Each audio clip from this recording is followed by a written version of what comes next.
Muito bem, então vamos iniciar esta sessão. Portanto, isto hoje é uma semântica extra, um bocado diferente das habituais. Normalmente nós costumamos ter sempre um orador de referência e depois com ele fazer um debate do tema em causa. Hoje a ideia foi juntarmos alguns de nós, pronto, aqueles que tiveram agenda para estar presentes, e entre nós apresentarmos aquilo que foi o chamado livro que nos marcou ao longo da nossa vida. Pronto, nós temos um conjunto de pessoas que à partida irão fazer essa apresentação, teremos outras que também vão fazer, portanto a ideia é estarmos aqui à volta de uma hora mais ou menos, não mais que isso, e portanto em 5 minutos cada um, não mais que isso também, para permitir que de facto possamos ter aqui opiniões diferentes e livros também diferentes. Portanto, começava com a Isabel Junet. Isabel, muito obrigado por estar aqui connosco. Se quiser então dar nota daquilo que é o seu livro e o porquê da sua escolha, está bem? Pedia só alguma novidade, 7 minutos para podermos patear entre todos, está bem? Sim, se calhar não é isso. Antes de não, mais, não, 5 minutos também, senão tem que haver o mínimo, não é? Lógico. Sim. Muito obrigada pelo convite, gosto imenso de partilhar livros, porque eu sou uma leitora quase compulsiva leio muito todos os dias, desde sempre, e adoro ler. Portanto, não sei se tenho um livro da minha vida. Tenho vários livros da minha vida e tenho vários livros que... Oh, Denise, importa-se desligar o som? Tenho vários livros que ao longo Estamos da aqui minha com vida... alguém com som, não é? É Denise. Muito bem. Obrigada, Denise. Pronto, tenho vários livros que ao longo da minha vida vou lendo e vou relendo, alguns que quando leio noutras alturas da vida vejo coisas diferentes e... Isabel, estamos sem som. Isabel, não estamos a ouvi-la. Pronto, então estava aqui. Estava a dizer que gosto muito de ler e que leio muito e que os livros, umas vezes lemos de uma maneira, se lemos 10 anos depois já vemos outras coisas. Há livros que nos marcam em determinadas fases da vida, outros que não nos marcam tanto, apesar de serem bons para algumas pessoas e nós percebemos que podem ser muito apreciados. Eu tenho muitos livros de que gosto. E hoje trouxe aqui para partilhar um de que gosto também. É um livro que fala sobre, que gosto muito e que partilho sempre com quem me pede conselhos de livros, nomeadamente os meus filhos, vários amigos, e é um livro que se lê muito facilmente, mas que não se consegue parar de ler. É As Velas Ardem Até ao Fim, de Sándor Márai. Penso que todos conhecem este autor. Sándor Márai nasceu numa pequena cidade da Hungria, que hoje pertence à Eslováquia, passou um tempo de exílio voluntário na Alemanha e em França, nos anos 20, eu digo que ele é um dos clássicos atuais, até que abandonou definitivamente o seu país em 48, com a chegada do regime comunista, e se mudou para os Estados Unidos. Sándor Márai era sobretudo um liberal, mas ele gostava de uma liberdade que não podia viver, obviamente, num país dominado pelo comunismo, e era uma pessoa que se dedicava muito às relações entre os outros, ao amor, à paixão, à vida, à dor, à decadência, à morte, tudo com uma grande profundidade. Este livro que eu escolhi, que trouxe hoje dos vários que li, este é o que eu gostei mais de Sándor Márai, e posso dizer que é um romance extraordinário sobre a amizade, escrito maravilhosamente, um texto que nos agarra, envolve e que tem uma perspicácia rara sobre os sentimentos e as relações que estabelecem entre as pessoas. Este livro decorre num castelo na Hungria, isolado, que em tempos tinha sido muito próspero, celebravam-se lá festas, saraus, tudo com as salas decoradas ao estilo francês, tudo isto muito bem escrito, e este esplendor deixou de existir. Com um passar de tempo que acusa uma decadência provocada por aquilo que é o desgaste habitual quando não há ocupação e quando não há este tipo de cuidado. Neste castelo só vive um homem que espera e que vai envelhecendo com tudo o resto. E vamos assistindo através da prosa a esta espera passiva espera o seu maior amigo, de quem era inseparável na juventude e que estão unidos por um segredo que acabaram por nunca partilhar, por nunca conseguir partilhar, porque a vida afastou-os. Este amigo chega, sentam-se no jantar a dois, após 40 anos sem se verem, numa intimidade que é reencontrada e que é como se este livro fosse um diário. Os dois amigos falam de memórias, de vidas passadas em separado, e depois, enquanto as velas ardem, só falam um. E durante 100 páginas, só um deles é que fala e o outro só ouve. Um monólogo que é uma coisa extraordinária e que interpela cada um de nós, leitores, que somos mantidos numa expectativa e das qual não conseguimos afastar-nos. Cada um tem a sua verdade. E esta verdade é considerada total pelo aquele que a detém e que acha que é a sua, como consideramos tantas vezes na nossa vida, e acaba por ser uma verdade que é construída numa narrativa que foi sendo construída ao longo da vida e que passou a ser aceita como verdadeira sem haver contestação. Então, esta é uma obra extraordinária sobre a vida, que decorre numa sala decadente, onde múltiplos sentimentos e emoções se sobrepõem, por vezes até com violência, com paixão, onde coexistem o ciúme, a altivez, o orgulho, o medo, a esperança, a vergonha, a crueldade, a decepção, o egoísmo, e que nos faz despertar um misto de emoções que existem em todas as vidas de cada um de nós. Em doses variadas, é certo, mas que existem em cada um de nós. Este é um livro que se lê de um fogo só, faltando-nos o fogo. É um livro que não se consegue ler e não partilhar, e por isso hoje trouxe para partilhar As Velas Ardem Até ao Fim, de Sandor Márai. Fantástico, Isabel, muito obrigada. Acho que foi uma belíssima apresentação. Agora temos que ir rodando e vamos alternando entre homens e mulheres. Portanto, não é uma questão de cotas, mas é uma questão de... Portanto, passo agora ao Paulo Sando, que também está aqui. O Paulo é um homem que é conhecido por ser um especialista em estudos europeus, foi também meu colega há muito tempo em ciência política. Paulo, também tentando cumprir os 5 minutos para conseguirmos aqui uma rotação inteligente. Não estamos a ouvir, Paulo, não estamos a ouvir. É normal que não estejam a ouvir porque o microfone estava desligado, portanto há sempre uma razão lógica para os disparates. Bom, mas em todo o caso é um gosto estar aqui mais uma vez, enfim, não venho às tuas coisas tantas vezes como gostava, sobretudo porque tu fazes tantas e organizas tanta coisa e tens tanta qualidade que é difícil. Bom, em relação ao livro, a dificuldade é escolher um livro, porque enfim, a nossa vida está cheia deles, como a Isabel muito bem disse. Eu hesitei entre dois livros, são muito parecidos. Um é O Senhor dos Anéis, mas não é esse que eu vou apresentar, e outro é O Homem Sem Qualidades, de Robert Musil.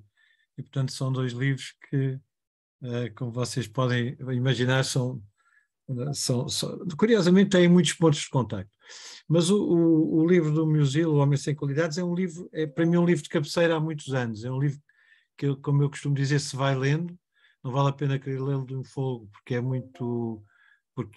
não apenas porque é difícil, mas porque, sobretudo, muito do que o Musil diz é sobre aquilo a que eu chamo uma descoberta permanente e, como a Isabel também dizia, em momentos diferentes da nossa vida, aquilo que ele lá conta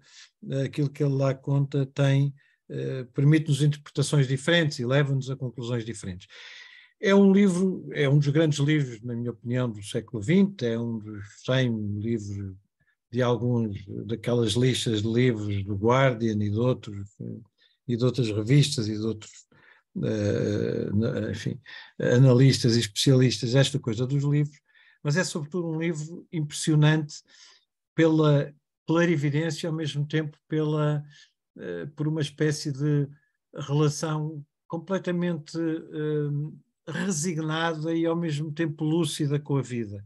É um livro torrencial, é um livro filosófico, é um romance, é poesia em grande parte, mas para mim o que é mais impressionante é encontrar permanentemente aquelas frases, aquelas afirmações, aquelas reflexões que no fundo nos dizem coisas que nós já sabíamos sem saber, nos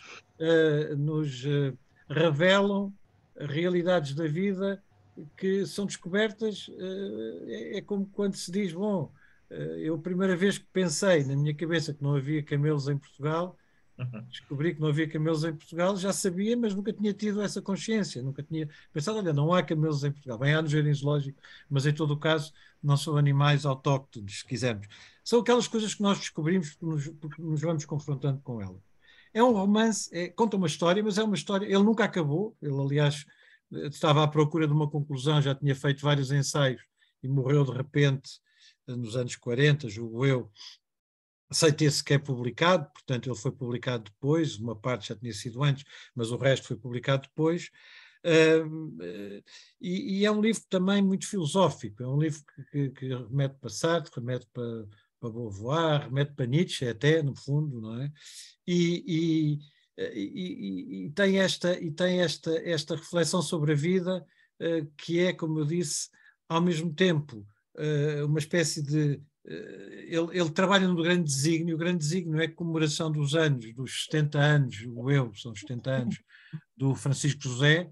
É uma resposta austríaca aos 30 anos do Imperador Guilherme, e, portanto, os austríacos quiseram competir com... E depois tudo isto não vai a lado nenhum, porque ele vai refletindo sobre isso, mas depois fica obcecado com a condenação à morte de um assassino, o Sr. Mühlberger, que é condenado à morte por ter morto uma prostituta. E, portanto, depois há um conjunto muito grande de reflexões.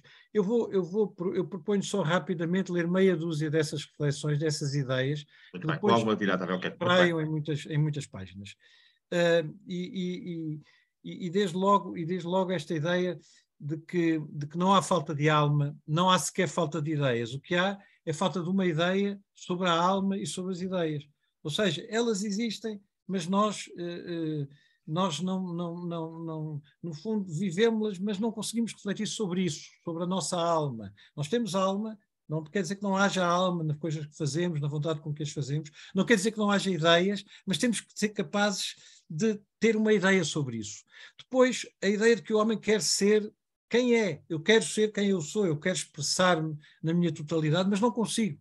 E não consigo por uma razão que hoje, aliás, é muito atualidade, que são os ditames da sociedade, aquilo a que a sociedade me obriga. Bom, mas depois, se não o fizer, eu sou, no fundo, de alguma forma, expulso dessa mesma sociedade.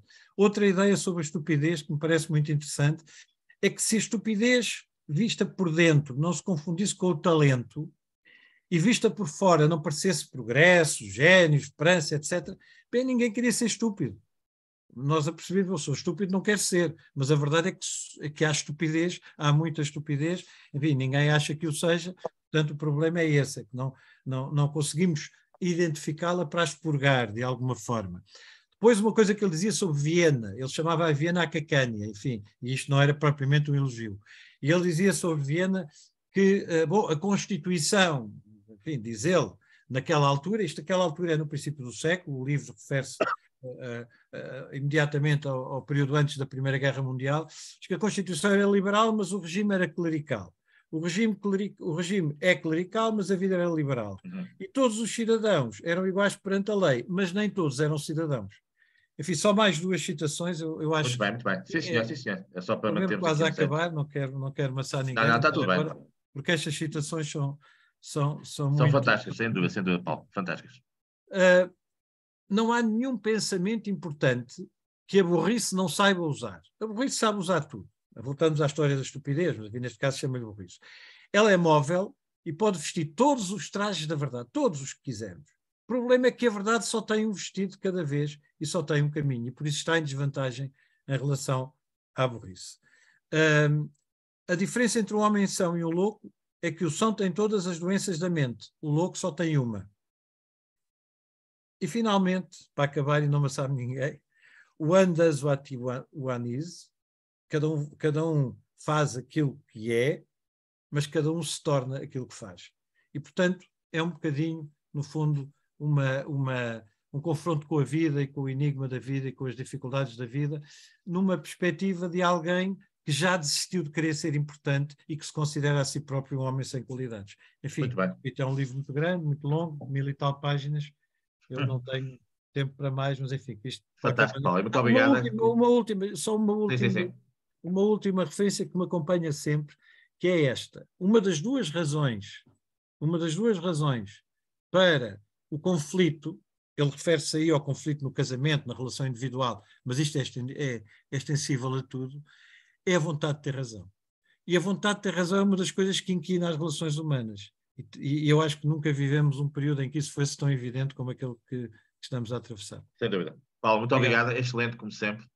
E foi, de facto, um comentário absolutamente fantástico. Passamos agora à Ana Gonçalves Pereira, que também tem um livro para comentar connosco, não é, Ana? Muito obrigado. Tenho que sim, muito obrigada pelo convite. Estou aqui já com uma lista a tomar nota de tudo o que vocês forem dizer, porque sou obcecada por livros. Mas depois passamos a gravação, não a gravação, sabe? Também foi difícil, mas escolhi aqui um livro que para mim não se consegue ver. Não se consegue ver, esse é o problema da câmara. É melhor dizer qual é. Pronto, é o The School of Life, do Alain de Botton. Muito bem. E é um livro para mim que é um bocadinho basilar para tudo aquilo que nós somos e que nós fazemos. E explicar que a School of Life é um coletivo de psicólogos, filósofos e escritores que foi fundado em 2008 em Londres pelo Alain de Botton, que é ele próprio escritor e filósofo. E o objetivo o objetivo deste projeto é ensinar, ajudar as pessoas a serem mais felizes. E o meio para o conseguir é através do desenvolvimento da inteligência emocional. E então, este livro é um acumulado de 10 anos de conhecimento sobre a natureza humana, portanto, um tema fascinante e para o qual não há perguntas certas nem respostas erradas, não é? É um acumulado de 10 anos de conhecimento sobre a natureza humana e está organizado por vários capítulos sobre o eu próprio, os outros, as relações, o trabalho e a cultura. E este livro trata tópicos e ajuda-nos a refletir sobre o autoconhecimento, a compreensão do eu, como dominar os dilemas dos relacionamentos, sejam na família, com os filhos, no trabalho, amorosos, todo o tipo de relacionamentos, como se tornar mais eficaz no trabalho, como suportar o fracasso, como crescer mais sereno e resiliente. Portanto, imagina o impacto que pessoas felizes, completas, têm na liderança, nas empresas, o contágio positivo que uma pessoa feliz tem em todos os seus relacionamentos. Portanto, este livro para mim é um livro de mesa de cabeceira, também é para ir lendo, não é um romance, embora o Alain de Botton também tenha romances. E uma das fórmulas que eu descobri neste livro, um dos grandes ensinamentos dele, ele inventou, definiu a fórmula para explicar o que é autoestima. E a autoestima tantas vezes nos condiciona, não é? Então a autoestima, segundo o Alain de Botton, é uma fórmula que é igual ao sucesso versus as expectativas. Portanto, se nós soubermos dominar e definir bem as nossas expectativas, poderemos ter mais ou menos sucesso. Tudo depende muito de nós, tudo parte do nosso autoconhecimento e dos nossos objetivos. Portanto, este livro, para mim, assim muito rapidamente, é um bocadinho a base para tudo, para nos ajudar a sermos melhores seres humanos, mais felizes e mais inseridos na nossa comunidade. Muito bem, Ana, fantástico, sim, senhora. Para cá também gosto muito do Alain de Botton, acho que é um autor muito interessante. O professor Carlos Brito tem aulas às 6h30, portanto pediu para ser agora o próximo. Eu sei que o Paulo também tem o Paulo Simas nos constrangimentos, mas vamos gerindo isto com inteligência. Professor Carlos Brito, faz favor, e obrigado também. Muito boa tarde a todos. Obrigado, Jaime, por me dar a palavra e, antes de mais, quero felicitá-lo, porque desta vez não temos um orador e o nosso papel é ouvir e depois colocar umas questões, mas é co-criar valor e, portanto, pôs-nos a todos a trabalhar. Eu não vou falar de um livro tão profundo como aqueles que eu vi até agora, mas é um livro que eu recomendo para muitas pessoas, nomeadamente quando têm de concorrer a qualquer coisa e, em particular, quando têm de ser eleitos por um número relativamente reduzido de pessoas. O livro que me estou a referir chama-se Farda, Fardão, Camisola de Dormir, de Jorge Amado. Muito brevemente, o enredo é o seguinte, e depois vou explicar porque é que eu o aconselho. Passa-se nos anos 40, no Brasil, e tem a ver com a eleição de um membro da Academia Brasileira das Letras. Porque houve um membro que faleceu, um boémio em Paris que faleceu, ele era brasileiro, e depois há aqui geral. E a partir daí, eu diria que é um manual fantástico sobre como é que se podem contar espingardas. Como é que eu posso pôr pessoas que estavam do outro lado para o meu lado. Aliás, há duas referências para mim neste âmbito. Uma é esta, outro é este livro, o outro é o filme Lincoln, em que tinha a ver com a questão da legislação sobre a escravatura. Também muito de contar espingardas. Como é que eu posso, porque virtualmente as eleições não se ganham cativando toda a gente. Há uns que já estão cativados e há outros que nunca vão ser cativados. Eu só tenho que cativar os que estão no meio. E o livro deste que eu falo tem exatamente a ver com isso. Como é que eu cativo aqueles que estão no meio, que são esses que fazem ganhar as eleições? Isto até transposto para um universo de 9 milhões de eleitores também funciona. Queria só dizer de onde é que vem o título. A farda vem porque um dos personagens é militar, o fardão é a vestimenta dos membros da Academia Brasileira das Letras e a camisola de dormir é camisa de noite, porque também há mulheres metidas no meio disto tudo, que dá aquele picante que o Jorge Amado sabe, embora o enredo não se passe na Bahia, como muitos outros, mas no Rio de Janeiro. Recomendo para todos aqueles que estiverem a concorrer para algum lado. Tenho feito esta sugestão e geralmente as pessoas agradecem. Quis só partilhar isso. Muito obrigado. Não tenho a profundidade dos outros, mas é muito útil. Sim, senhor, fantástico. Foi muito interessante e muito diferente do habitual. Manuela Castro, agora podemos ouvir assim também, 5 minutos, está bem? Jaime, eu não tinha preparado nada, eu vinha mais hoje como ouvinte, observador. Mas pode também falar. Nós tivemos aqui duas pessoas, duas senhoras que eram para ter estado. Nós vamos dizer o seguinte, nós tínhamos aqui 3 senhoras que eram para estar, mas infelizmente surgiu aqui um imprevisto, não podem estar, por isso eu vou também tentar curiosamente, aquilo que pensei, eu também gosto muito de ler, acho que os livros que se leem depende do nosso momento emotivo também, portanto eles têm connosco uma ligação num momento ou noutro, mas também aquilo que eu ia para dizer já foi tudo dito, porque a Isabel leu como nunca descreveu, como eu nunca poderia descrever. Portanto, o meu livro eleito também eram As Velas Ardem Até ao Fim. Foi um livro que me tocou muito na altura e penso também por um momento que tinha a ver com esse momento sentimental que eu estava a viver, com a amizade, com tudo isso que o livro toca, com o amor ou uma falta dele, não sei. E portanto é isto que eu quero dizer, não posso dizer mais nada, uma vez que a Isabel Jonet já o disse com uma mestria como eu nunca o faria. Já agora falar também de um ou outro autor que eu gosto muito, embora não tenha procurado, não tenha nada sobre o livro, mas o Mário Vargas Llosa foi um livro que também me disse muito, e uma altura em que eu estava no hospital e que o li e que um livro, eu tenho muitos dele, mas aquele que eu gostei muito na altura chama-se Travessuras da Menina Má. É um livro muito interessante, muito bem escrito também, com um enredo muito interessante.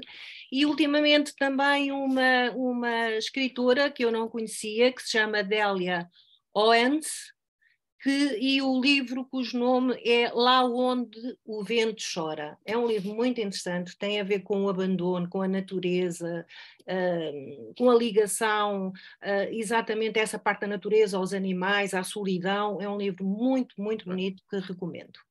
Sim, senhor. Passamos então agora ao Paulo Simões. O Paulo penso que está fora do país, mas mesmo assim dá-nos o gosto de também comentar o seu livro. Paulo, obrigado. Boa noite a todos. Estou efetivamente fora. Vamos a isto. Escolher um livro, Jaime, obviamente é um tema super, super difícil, portanto vamos fazer assim, eu escolhi 3 e vou só dar ideia de quais é que foram os 2 finalistas e depois, muito brevemente, falar sobre o que escolhi. Os 2 finalistas são um livro que eu recebi no primeiro dia que cheguei à Mackenzie e que me diz tanto que eu ofereci às minhas filhas no dia exato em que fizeram 18 anos, tanto uma como a outra. É os 7 Habits of Highly Effective People, do Stephen Covey, algo que também recomendo a todos os meus alunos da MBA pelas recomendações que faz sobre a forma como devemos refletir sobre a vida e o que devemos fazer com ela. 7 Habits of Highly Effective People. Ok, Highly Effective People. Ok, muito bem. Quando eu entrei na McKinsey em 93, 94, era dada a todas as pessoas que entravam na McKinsey e hoje em dia é um livro que eu recomendo, como estava a dizer, aos meus alunos da MBA e que dei às minhas filhas então, no dia exato em que fizeram 18 anos e à minha sobrinha também. O meu segundo finalista que não venceu é sempre a minha primeira recomendação quando faço coaching de executivos, que é A Arte da Guerra do Sun Tzu, do mestre Sun, como os japoneses dirão, Eu já li este livro em português, em inglês, com anotações, sem anotações, adaptado a negócios. Eu tenho para aí 6 ou 7 versões deste livro. Este livro é absolutamente fundamental para se... escrito há 2.500 anos atrás e é absolutamente fundamental, quer do ponto de vista de guerra, quer do ponto de vista de negócios, quer do ponto de vista de como devemos relacionar-nos uns com os outros. Mas este é um dos meus finalistas não vencedor. O meu finalista vencedor é algo que, para aqueles que me conhecem, há uns tantos aqui nesta tertúlia que me conhecem bem, provavelmente vão ficar surpreendidos, mas cá vai. Escolhi um escritor comunista, Jean-Paul Sartre, e A Engrenagem. A Engrenagem é um livro que me acompanha há muitos anos, há mais de 30 anos. O Jean-Paul Sartre, para além de fundador de jornais, e de um escritor muito prolífero, foi também um filósofo, um escritor conhecido pelas suas questões relacionadas com o existencialismo e o humanismo. O enredo da Engrenagem também é muito simples, passa-se num país que não sabemos identificar qual é, e é um romance / peça de teatro em que nos conta as últimas horas de um determinado ditador, no fim de uma revolução em que ele acaba por cair, e depois no seu julgamento. E percebemos ao longo deste pequeno romance, desta pequena peça, que aquilo que está a acontecer com este ditador já tinha acontecido com o ditador anterior e que vai acontecer com o próximo que está neste momento a tomar o poder. Portanto, existe aqui toda uma engrenagem em que a pessoa ou o político acaba por estar envolvido, e que nos faz pensar muito sobre o poder, os políticos, sobre o que é que efetivamente a política tem ou não tem em si. E obviamente outras questões, como diziam outros há pouco, quando lemos estes livros acabamos por sempre descobrir algo diferente. Portanto, uma das coisas que o Jean-Paul Sartre faz neste livro é colocar as várias personagens a descrever a verdade segundo a perspectiva de cada uma delas. Portanto, aquilo que é o mesmo facto é descrito por diferentes personagens de forma muito diferente e, portanto, faz-nos obviamente pensar o que é que significa a verdade, e não estará a verdade a meio caminho entre as descrições das várias personagens. Outra questão pertinente que se coloca é qual é que é a verdadeira margem de manobra de um político, dado que o enredo é de tal modo que há questões externas que fazem com que esse poder de manobra seja relativamente limitado para o político, para o antigo ditador, para o atual ditador e para aquele que será ditador depois para a frente. E de que forma é que este poder consegue transformar ou corromper o homem é uma questão absolutamente essencial aqui. E depois outra que é, mas se é o próprio sistema que está corrompido, versão Jean-Paul Sartre, qual é que é o papel do homem, qual é que é o papel do político, mesmo que este seja sincero, no meio disto tudo? Porquê que este é o meu livro? Porquê que este é o meu livro de vida? Eu li este livro 4 ou 5 vezes enquanto estava na Comissão Política Nacional aí de uma das Juventudes Partidárias há 30 anos atrás. Sempre que me sentia a entrar na engrenagem, sempre que me sentia a entrar demasiado no profissionalismo da política, li este livro e fazia com que eu saísse rapidamente. Estive aí na corda bamba entre isso, e por isso tive de ler o livro 4 ou 5 vezes e agora li-o outra vez precisamente este fim de semana para preparar para esta sessão. Portanto, Jaime, olha, muito obrigado. Fantástico. Muito como bem, sempre, sim, senhor, por estas coisas. Fantástico, sim, senhor, muito bem. Portanto, nós temos aqui 2 pessoas que infelizmente eram para estar, que há um pequeno problema lá em Genebra e não pôde estar, mas eu era capaz de desafiar aqui a professora Ana Paula Delgado. Ana Paula está aqui connosco também, certamente que poderá, de uma forma breve, também falar sobre o seu livro. Eu não preparei nada. Sim, mas não precisa preparar, basta falar sobre o seu livro. Não, precisava. porque não fazia tensões, não tinha tempo nem disponibilidade para participar nessa sessão. E, portanto, o que eu tinha desafiado era sobretudo o Jaime, não é? Para que depois para que gravasse a sessão e nos permitisse depois aceder a ela.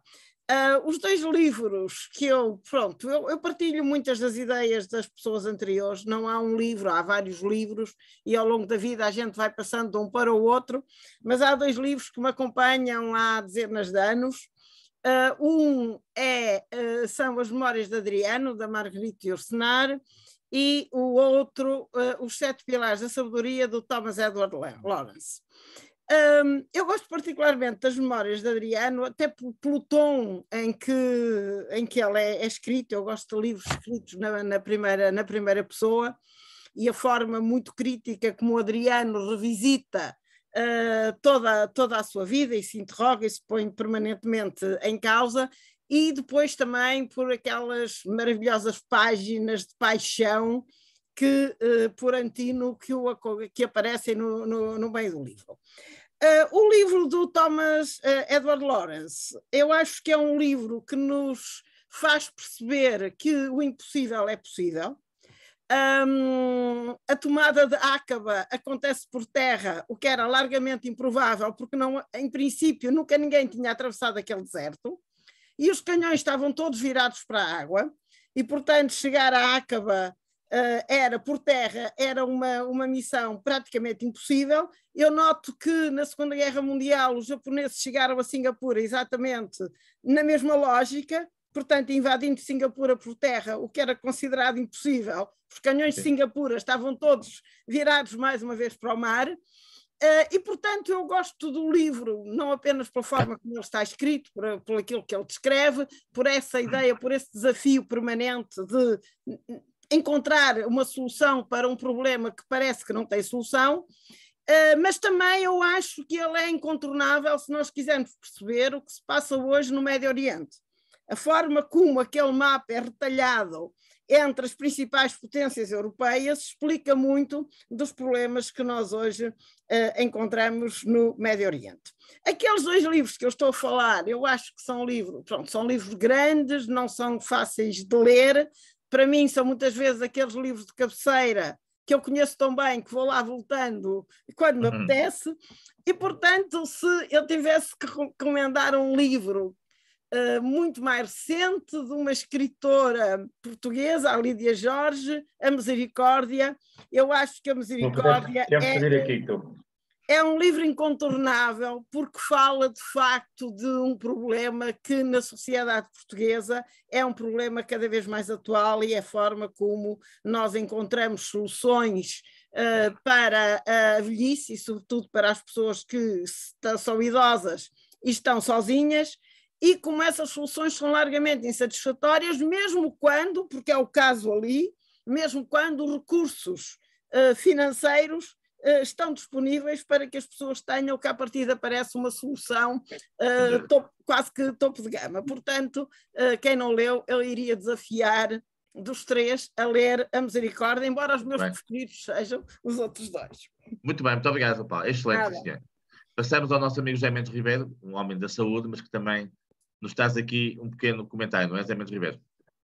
Exatamente. Boa tarde a todos. Boa tarde. E acho que nos defrontámos todos com o mesmo problema. Qual é o livro da nossa vida? Nós gostamos tanto de ler e temos tão pouco tempo para ler tudo o que gostaríamos. Já falaram aqui de vários livros muito interessantes e conheço tão bem, mas o Paulo Simões falou numa experiência pessoal muito, muito engraçada, e que tive uma coisa muito semelhante, porque há uns anos, também 95 talvez, fui trabalhar para a Accenture, que é uma consultora americana, e a nossa primeira formação, eu entrei já com experiência, e a primeira formação foi em Chicago, nos Estados Unidos. E justamente nos 2 primeiros dias tínhamos o autor dos 7 hábitos, que era o Stephen Covey, a fazer um curso de introdução, e portanto tive o prazer de conhecer o autor e de, tão bem como o Paulo, ao longo dos anos, passar a vida a sugerir às pessoas, às minhas filhas, a pessoas que trabalhavam comigo, para ler esse livro, porque nos faz realmente pensar de uma maneira um bocadinho diferente. Portanto, Os 7 Hábitos das Pessoas Altamente Eficazes, o título em português, é realmente um livro muito, muito interessante. Eu não fui hoje para a literatura. Estou a ler, por acaso, a Misericórdia, que a Ana Paula Delgado falou agora, que saiu há pouco tempo, e que é um livro muito interessante, justamente por esta vivência do Covid e circunstâncias dramáticas da mãe da própria escritora.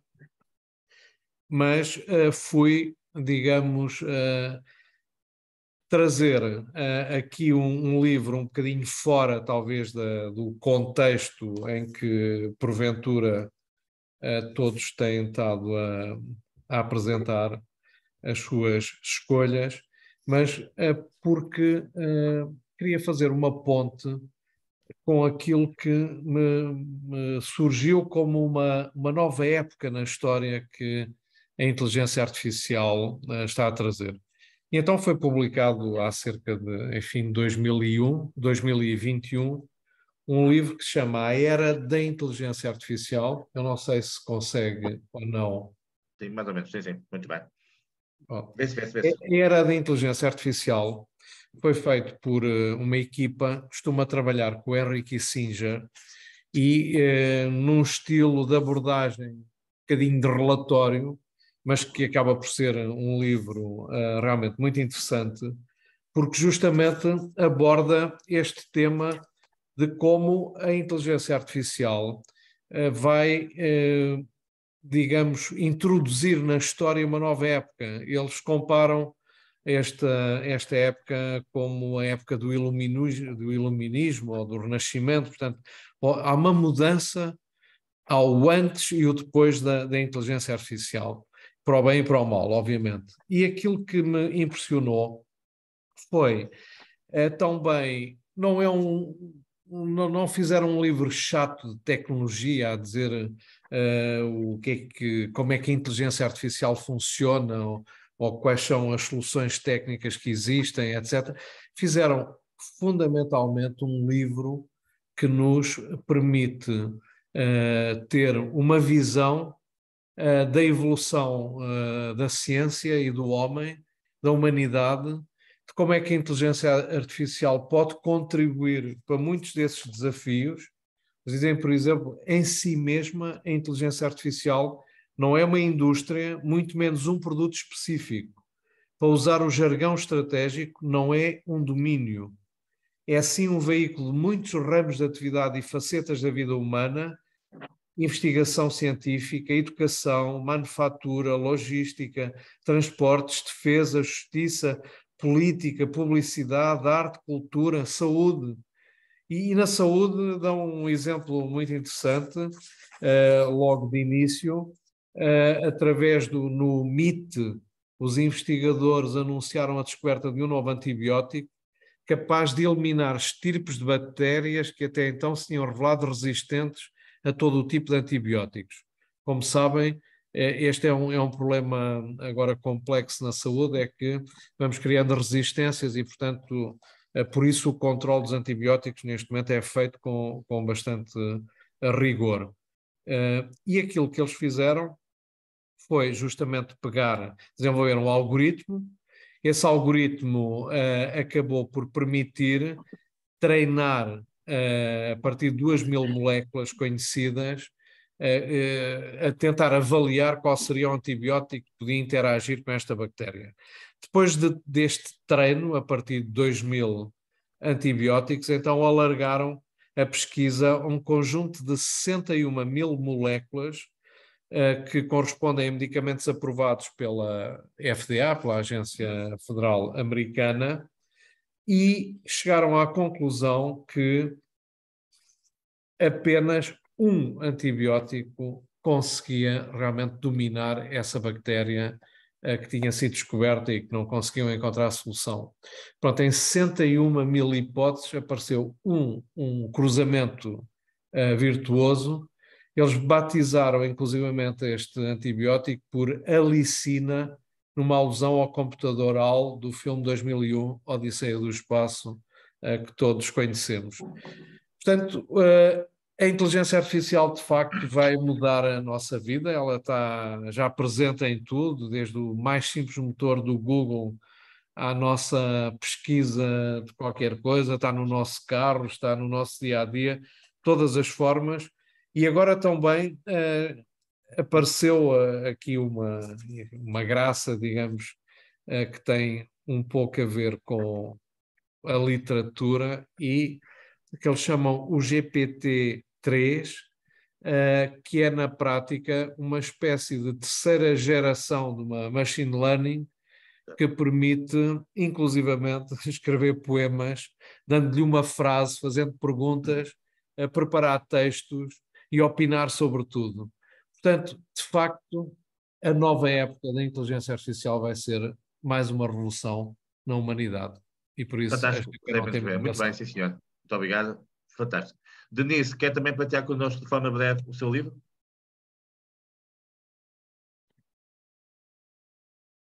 Não sei se está a ouvir, Denise. Peço desculpa.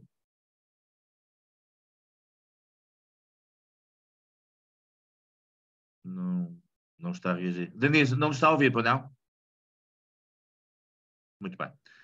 Então, enquanto a Denise não reage, passamos ao Mário Franco. O Mário é um estudioso muito do Médio Oriente e dessas dinâmicas também internacionais. Mário, olá, boa tarde.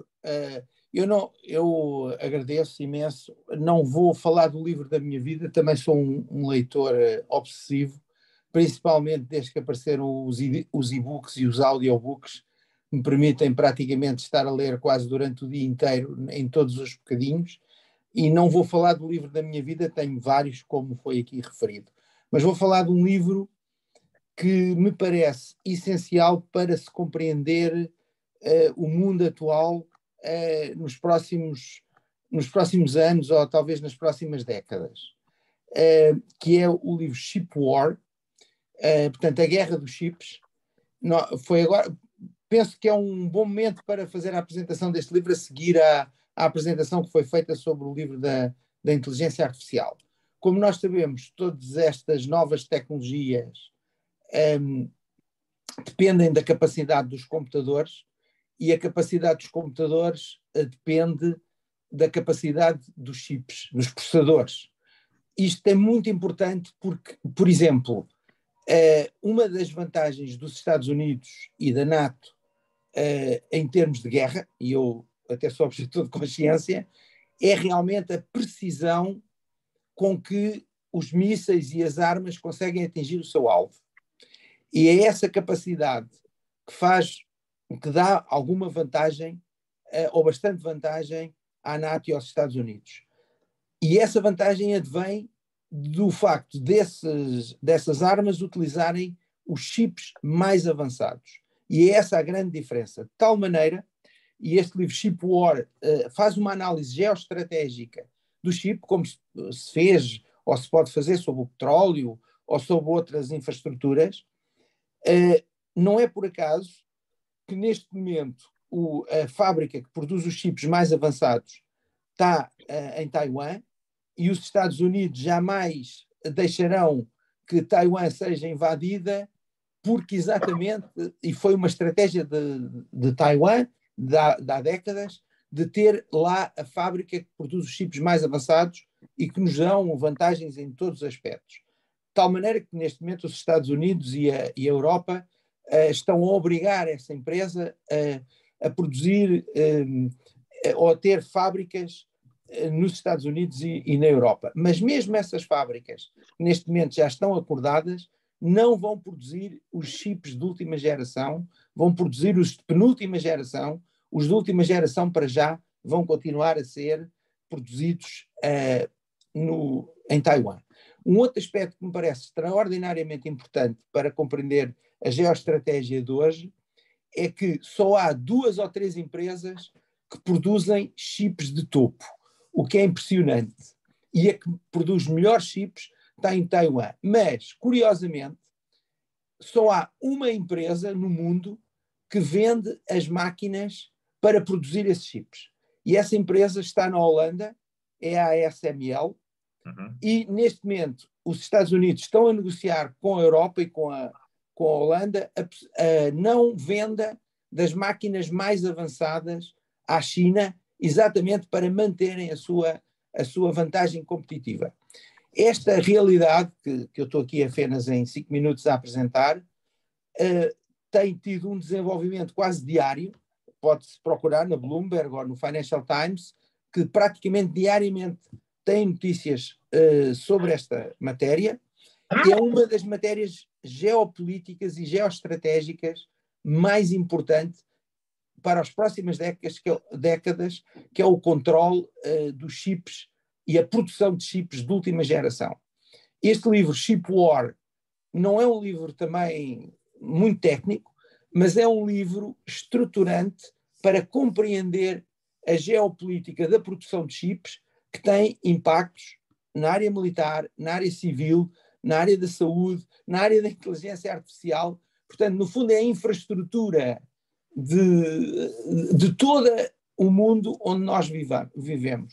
E o controle da produção de chips de última geração, eu diria assim um termo um pouco técnico, que é chips de 2 nanómetros, e eles vão ser ainda mais, ou seja, a quantidade de transistores que nós podemos pôr num milímetro quadrado ou num centímetro quadrado é aquilo que determina a importância, isto em termos genéricos, do chip. E, portanto, eu acho que é um livro que devia ser lido, não tem a profundidade filosófica da maior parte das obras que aqui foram apresentadas, e algumas delas que eu partilho a importância para o nosso conhecimento, mas penso que para compreender as próximas décadas e os conflitos e tudo aquilo que vai ser o desenvolvimento da globalização ou da não globalização e de muitas das guerras que vão acontecer, é preciso compreender esta situação. Portanto, o meu livro é o Chip War. Eu vou pôr aqui no chat o Muito bem, nós depois fazemos uma síntese dos livros todos. Ok. Também, é pedido. Passamos agora à Denise, que agora já está disponível. Denise, a Denise é uma especialista na marca Portugal e nas marcas. De uma forma breve também. Olá, muito breve. Até porque eu estou aqui no Hospital da Luz com o meu filho mais velho, muito que bem, então, teve uma atrapalhada, caiu e não anda. Para que, pronto, vou tentar ser muito breve e aqui para o corredor. Eu identifico muito com o que a Isabel disse logo de início, e portanto não vou repetir o que a Isabel disse. Alguns dos livros que ela referiu também e que foram referidos aqui são livros da minha vida, e eu gosto desde o Cosmos do Carl Sagan ao Príncipezinho.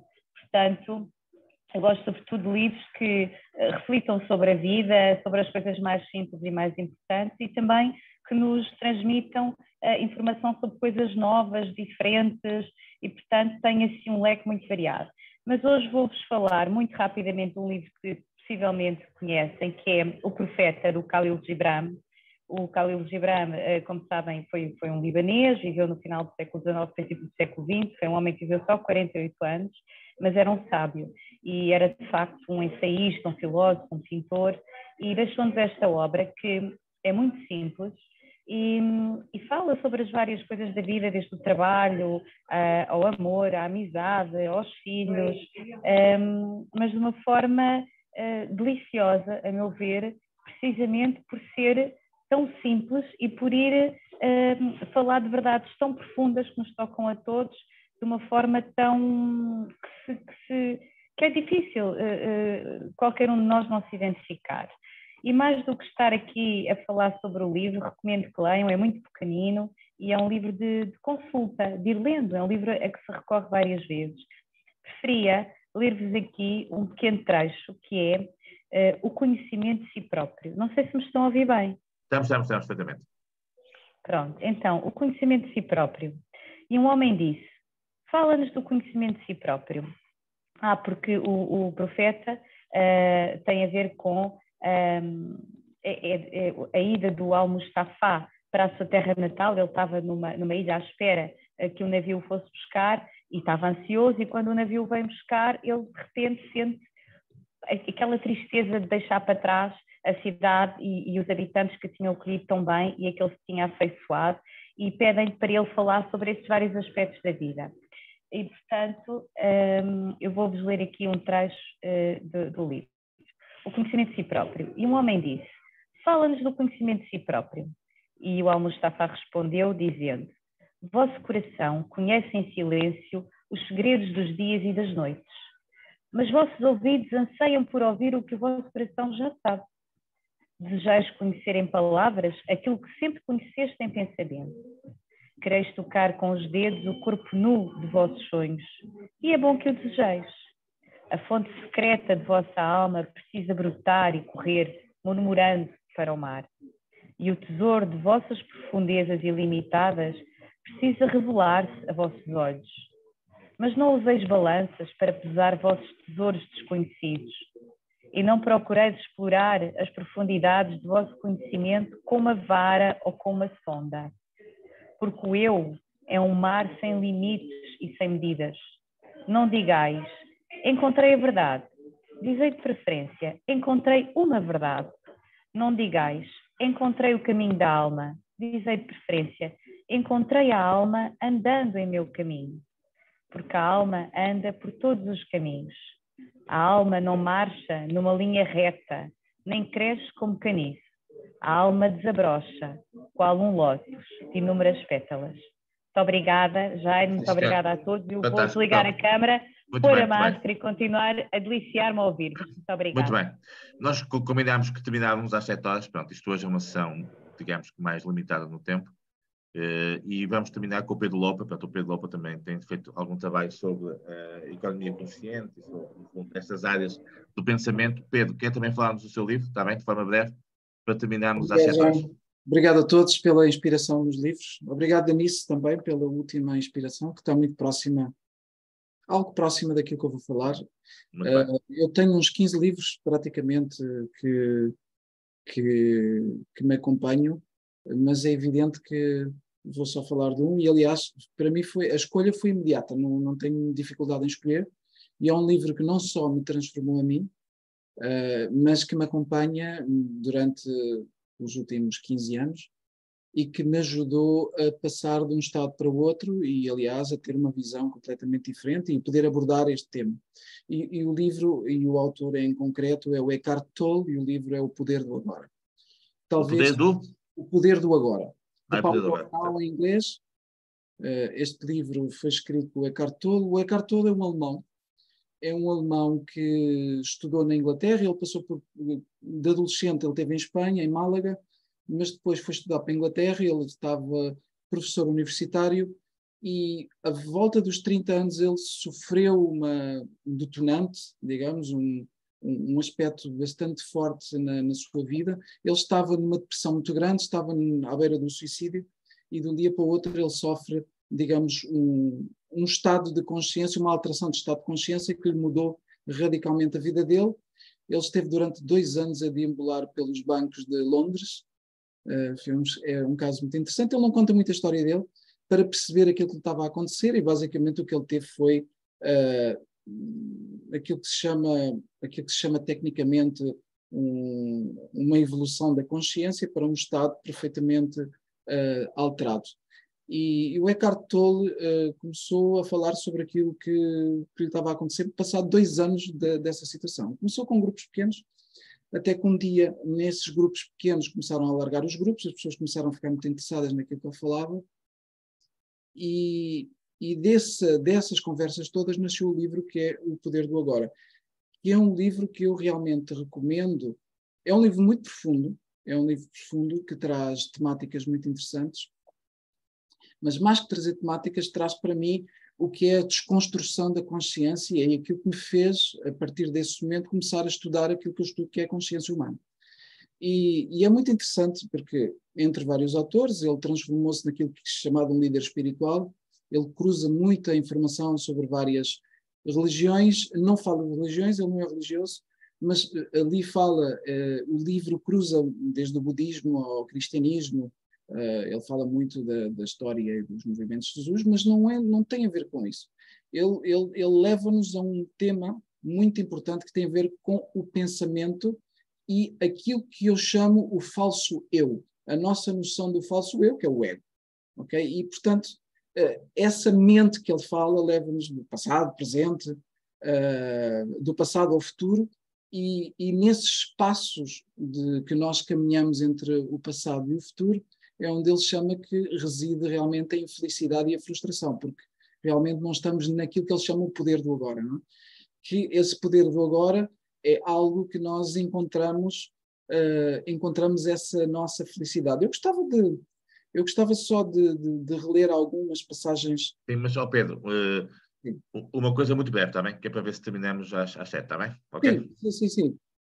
Passe o que passe, por mais que mude a tua vida, só temos uma coisa segura, que sempre é agora. Eu deixo ficar esta frase porque é extremamente importante. Ele fala de uma coisa que se chama o corpo-dor, que é algo que tem a ver com nossos condicionalismos do passado e com nossas emoções e com aquilo que nós temos guardado e que é grande parte do responsável para as nossas atitudes, para a nossa forma de estar e muitas vezes por a forma como nós reagimos.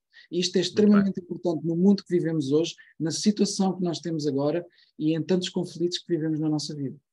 Obrigado. Muito bem, portanto, chegamos às 7 horas, acho que cumprimos o que tínhamos previsto.